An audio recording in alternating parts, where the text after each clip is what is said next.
Maryland, which means if he doesn't like something I do, I can be gone like that, okay? Whereas if you're a protected government service, they have to move hell and high water to get rid of you. You have all kinds of protections. It doesn't mean that that's why bad people stay there, but there are a lot of protections for civil servants.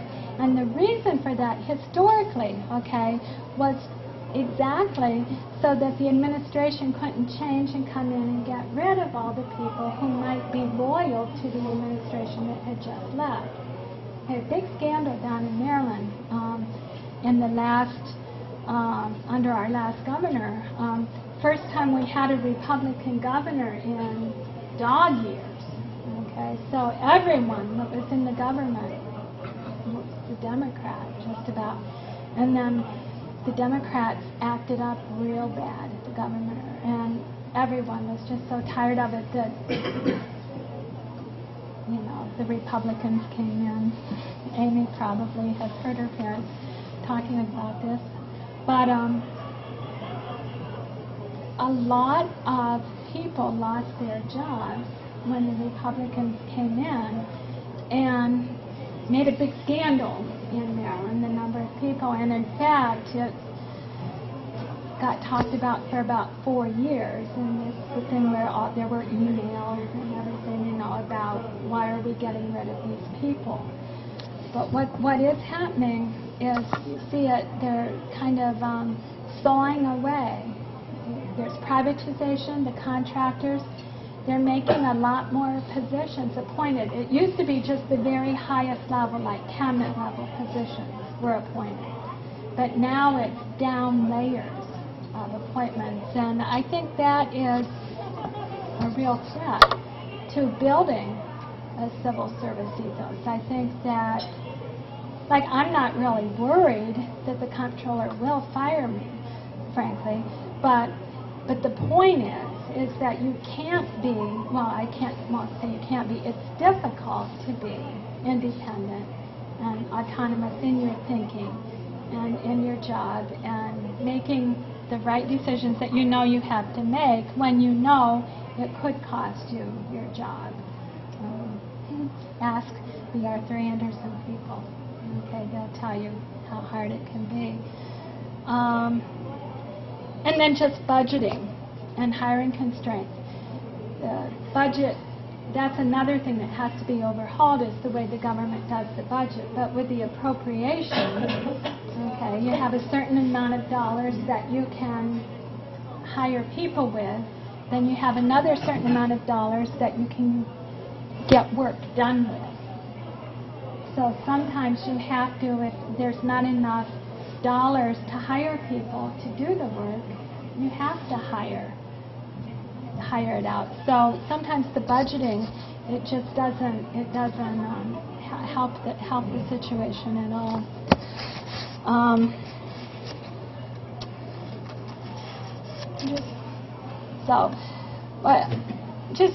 What I'm trying to do here tonight is just raise some issues for you. As you can tell, I have lots of opinions on this. I'm trying not to be too opinionated.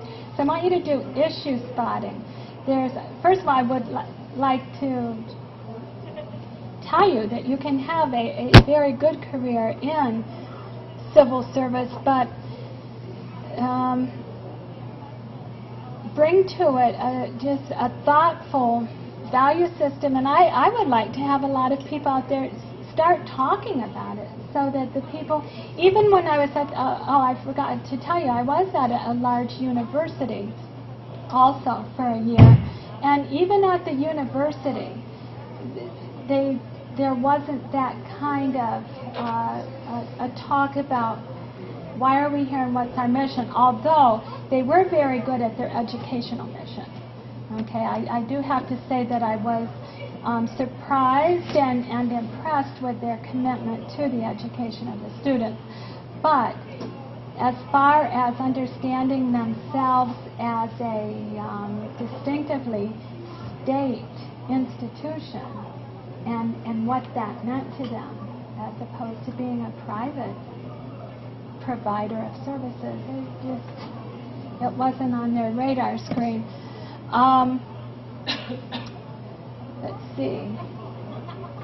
So I just put down some questions here, closing thoughts. It would be a good area for someone to do some research in. I think a course in public administration here would be an interesting idea. I looked at the catalog. There wasn't one here when I taught here, when I was a student here, and it doesn't look like there is now, but I think it would be interesting to explore just an interdisciplinary look at public administration. What would it look like? And then challenge you to make a mental profile of what a Christian bureaucrat might look like, and how a Christian bureaucrat could make a difference in government. So those are the thoughts I wanted to share with you, and I have left no time for questions, but we'll take a few if you have any. I was told to let you go at 6:15. Let my people go. But you raised an excellent question of what exactly the role of government is. So from your perspective, what is government? You're going to make me say it, huh? Yep. Okay. I think the role of government, see, I don't mind an expanded role for government.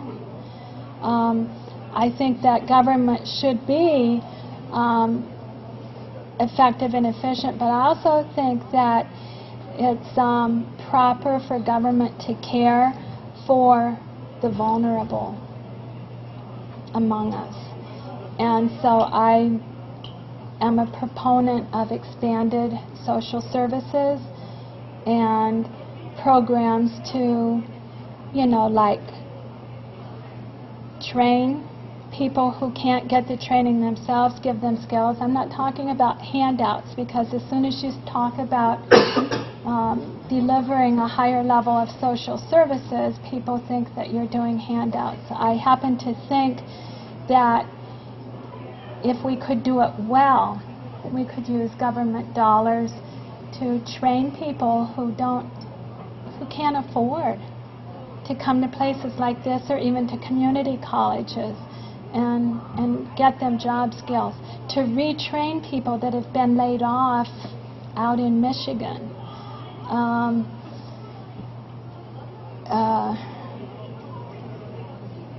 But also to build roads, to provide services. See, another thing that in my opinion, that's suffering, that the government infrastructure, we're falling apart. Okay, because government hasn't been allowed to do its job for so long. Roads are crumbling, bridges are falling down, water systems, pipes. I mean, we need a lot of infrastructure work. I think that's the work of government, because I think when you leave it to private companies, I've seen so much fraud and waste and abuse on government contracts. It's like, you say the government can't do the work, well, guess what? They're not managing the contracts either. So if I had a choice, I would say let's train government workers to do the work, not train the government workers to manage the contractors to do the work. Or maybe some good mix. But I have to tell you that